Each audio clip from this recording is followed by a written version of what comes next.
Hi everyone. So this was going to be a wintry dish today, but hey, look at this weather. It's sensational. It's nearly Easter, it's spring, and there's shoots on the trees, and it was just too good a day to be indoors. So this is a program of two halves. The winter warmer is in the oven, and I'll show you it when it's finished. And we'll start with something, just a sign of spring. And I literally had to just use what I had in the fridge this morning because the sun inspired me. And we're on the 5 coastal paths, so there's going to be walkers going by, climbers going by to the Hall Craig. So we'll just wing it here. So I thought we could do a lovely Eastery salad, just literally what we had. And yesterday I was at the Kelso market, and so I was lucky enough to get some lovely spring leaves. So everything bar one ingredient, which I will tell you about, is local, homegrown, healthy and delicious. And the other one is all of the above apart from local. Before I start, just a word about this lovely bowl, which was a present from my lovely bonus son and daughter-in-law.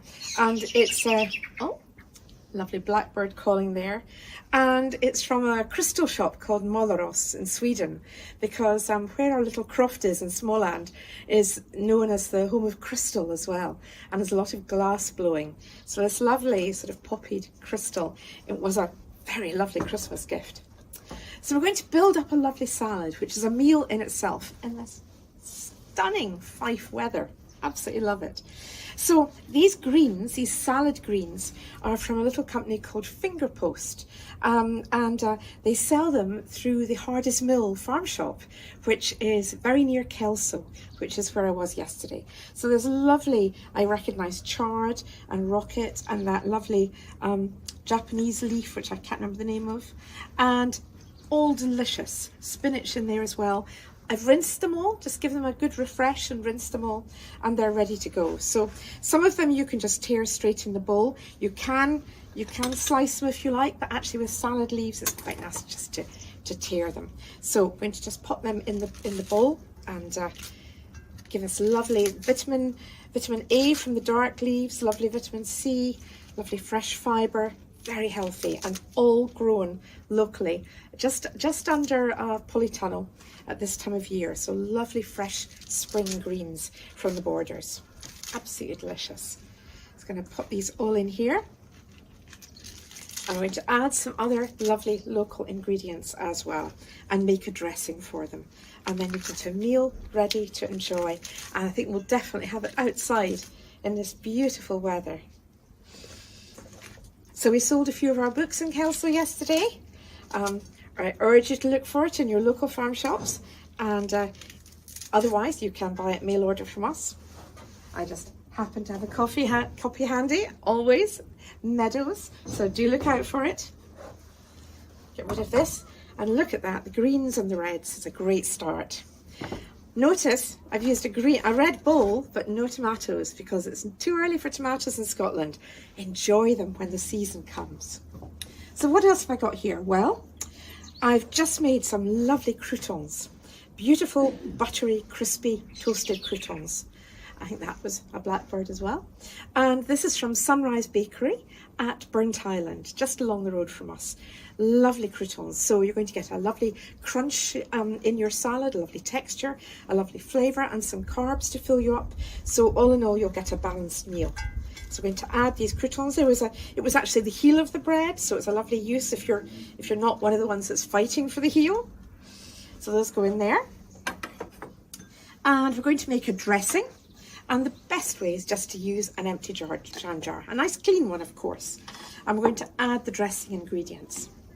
So I've got Summer Harvest rapeseed oil from up at Crieff, a lovely clean rapeseed oil, and it's got a lovely flavour.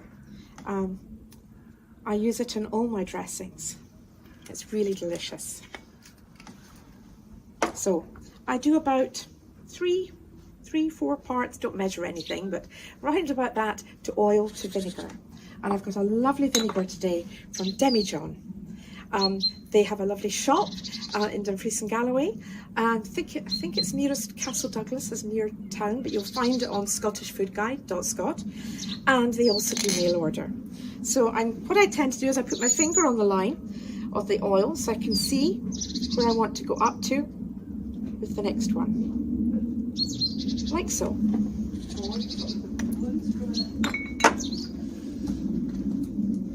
So we've got a part oil, part vinegar mix. I'm going to add some black pepper, generous black pepper, and some salt. And today we've got the lovely blackthorn salt from Ayrshire, where they harvest it, and they allow it to trickle down these beautiful salt towers.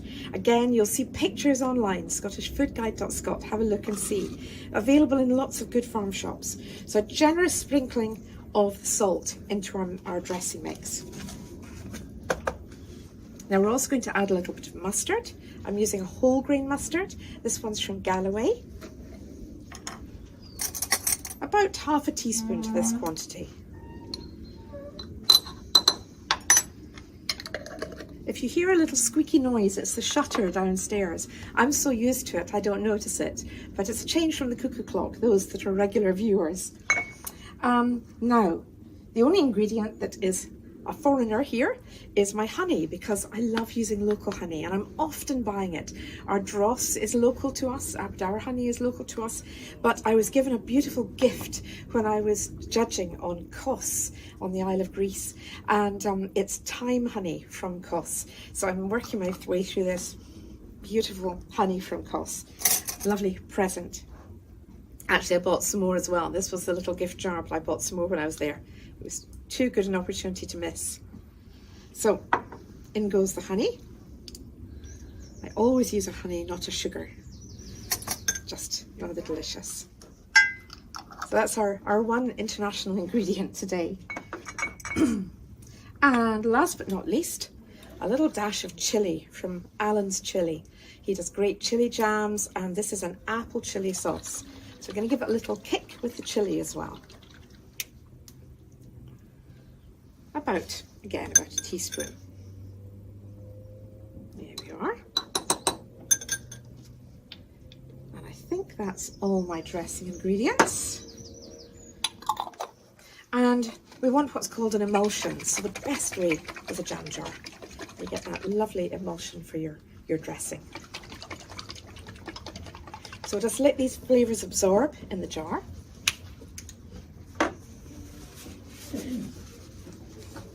And what else have we got here? Well, it's Easter. Protein, eggs. This is going to be a vegetarian salad. So I'm going to quarter these hard-boiled eggs. These are 5 eggs, of course. Free range, of course. Boil them for about 8 minutes, and then pour off the boiling water, cover them in cold water, let them cool down naturally, and then it's easy to peel them.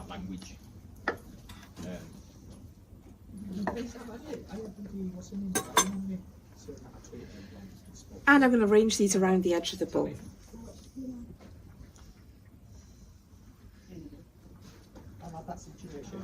Colourful, tasty, and making a balanced meal at the same time.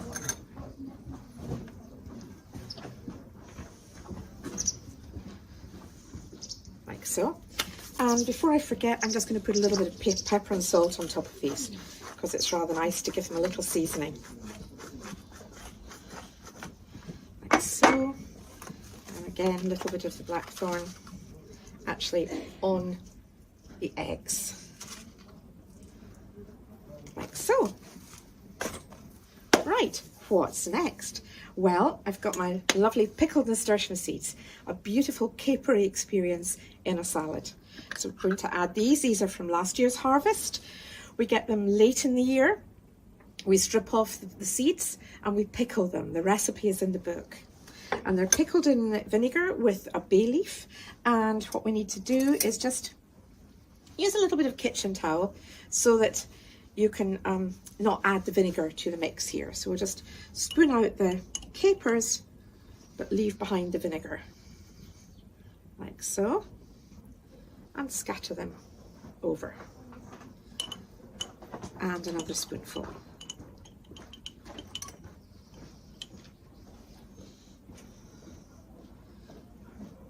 Nobody's actually looked up yet. Maybe they're so used to bloggers and vloggers these days they're not bothered. There we go. That's that done.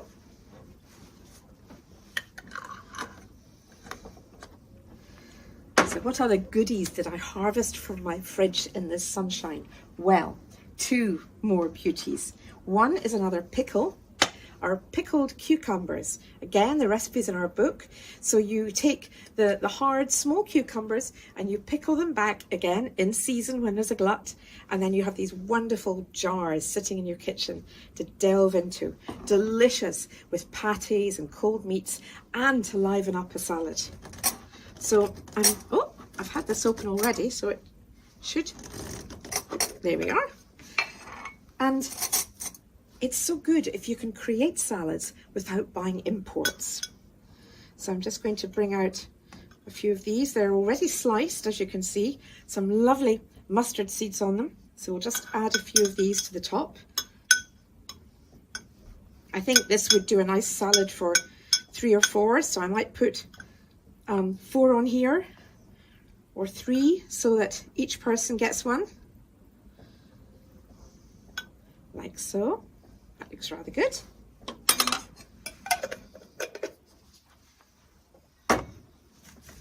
And last but by no means least here, I have got a little bit of Anne Dorward's Crowdie, the best Crowdie. Now this is a fresh, old-fashioned, ancient form of Scottish cheese, sometimes made with rennet, sometimes with no rennet at all. It's a fresh cheese, so it has a shorter shelf life. She's rolled this one in oatmeal and black pepper, but I also freeze them and it comes out beautifully from the freezer, just for home use. So I'm going to chop up this Crowdie and have some nice little nuggets to find in amongst the salad. So just slice it, quarter them, and pop these lovely little pale jewels over the top of our salad. This is going to be so delicious and healthy. And of course, if you don't have Crowdie, any other lovely cheese that you have in your fridge, it would work very well with blue cheese as well. A Lanark Blue or an Isle of Mull or a Barlocco from the Ethical Dairy, it would work really well with crumbled blue cheese as well. But whatever you do, check out Scottish Cheese Trail, because then you'll find really lovely cheesemakers who care about the planet, and you're supporting local Scottish businesses rather than some giant conglomerate. So keep away from the supermarket cheese and look out for Scottish Cheese Trail cheeses. Look at that, it's coming on a treat. Really lovely and colourful and delicious. So last but not least, I'm going to pop on the dressing. Now you don't want the dressing to lie for ages and ages because it will make the salad leaves go a little bit limp, but it is good to give it a good half hour so that they just mellow and you get this lovely resulting salad. Drizzle it over.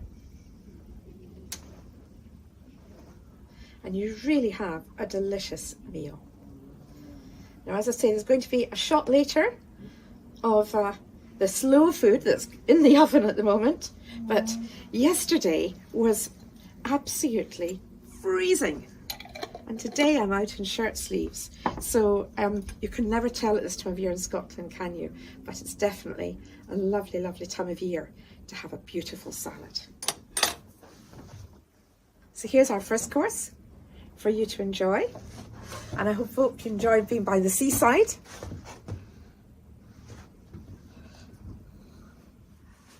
Welcome back to our little Nordic kitchen. Now, we haven't been here for a while, actually. We've been upstairs because the light, there had been a problem with one of the lights down here. But Santa Claus brought me a lovely new light. So we've now got illuminations down here again that are more appropriate for filming. So I thought we'd come back here for the Scottish Food Show. And I have just taken a lovely slow cooking casserole out of the Nordic oven here. This is where we run our studio classes. So if you want to join any of our workshops, you'll find them online on scottishfoodguide.scot, Good Foodology. Every good course needs an ology, so that's why we have a good foodology section. And there's 4 or 5 options for myself here in our studio, but there's also people across Scotland doing bread making, cheese making, all sorts of lovely, lovely courses. So do check it out. From the West Coast to the Highlands, up in Perthshire, there are courses for you to follow. So do have a look all over Scotland.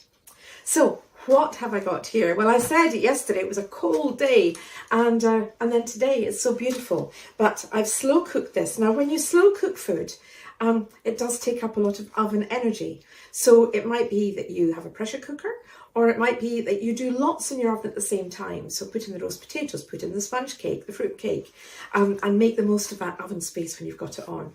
We're rather lucky here because we've got this Norwegian, Scottish, oh dear, try again, Nordic oven. This one's come from Sweden, and it's got a great oven in it, and a little firebox that you can see that's got a glow there, and that's driftwood from the beach. So we're not using any electricity to actually cook our dish. So what is it under here? What is it? Well, it's oxtails. Now, have you had oxtails? Have you ever had them? Or is it something your granny made for you? Well, we're resurrecting them. We're having an oxtail renaissance. And these particular ones are from Hardy's Mills Farm Shop down near Kelso. Check it out on the food guide. Now, oxtail is a cheaper cut of meat. You get bones, which of course give you incredible flavour along with the marrow, and then you get lovely morsels of meat with an intense flavour. But the thing is, they need long, moist cooking. And you can do the same recipe with short ribs, which she also stocks. And this is native Aberdeen Angus, and it's really delicious. But as I say, it needs that long, slow cooking. It needs 3 or 4 hours, but the results are wonderful and the aroma is sensational. So I browned them in the oven, and then I browned them. Yes, you can roast them in the oven, or you can brown them in a pan, and then transfer it to a casserole dish. It has to have a lid, so if you don't have a lid, use tin foil, so it's nice and tight. Cover them with water, and that's really important. Cover them with water. And I also put in some onions and some seasoning, and they're fully cooked. And in fact, I'm quite interested to know whether I need to add any more seasoning or not. So we'll have a little taste.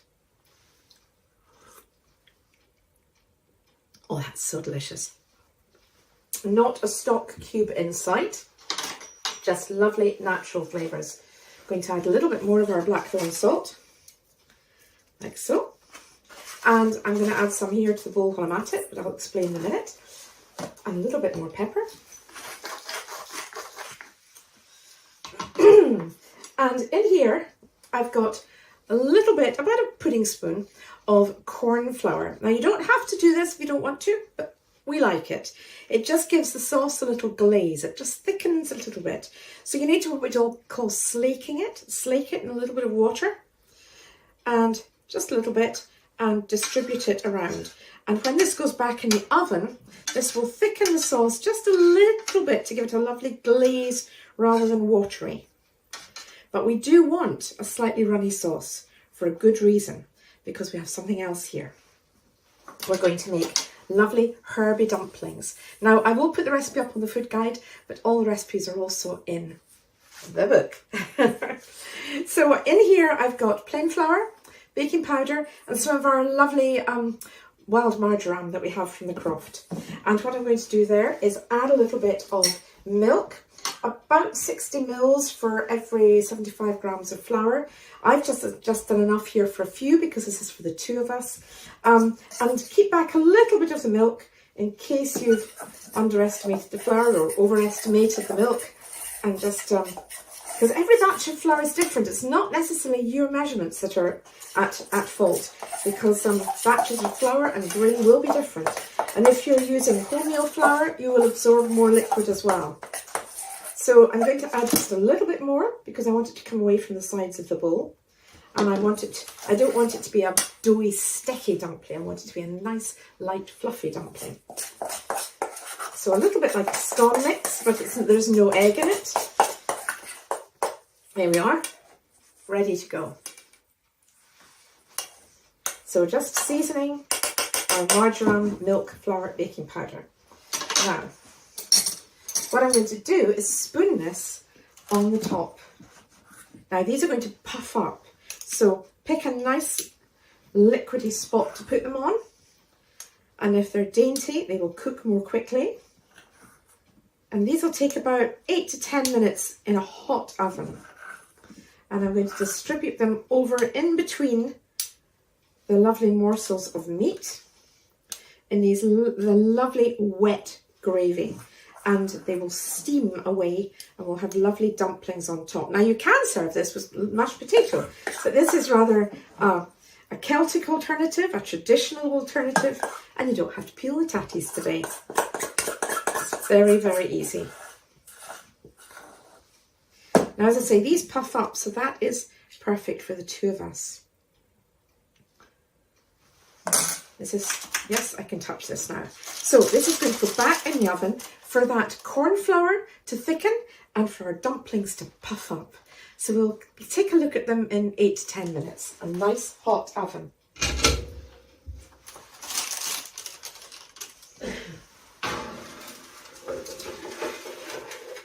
And in fact, for me to increase the heat in this oven, I open a little vent at the bottom and it will get even hotter.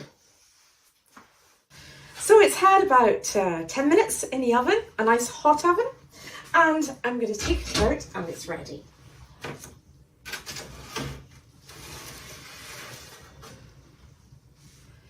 This is really beautiful. I'm so pleased with it. It's really lovely. It will taste delicious and the aroma is fantastic as well. Now, if you happen to have a casserole dish and it's got a lid on it, you know, which is above the height of the dumplings, then they will completely steam and they'll puff up, but they won't be toasted. Whereas by leaving the top off, I've ended up with them quite toasted. So that choice is entirely up to you. But as you can see, they are really delicious, juicy, aromatic, meaty, and a lovely meal.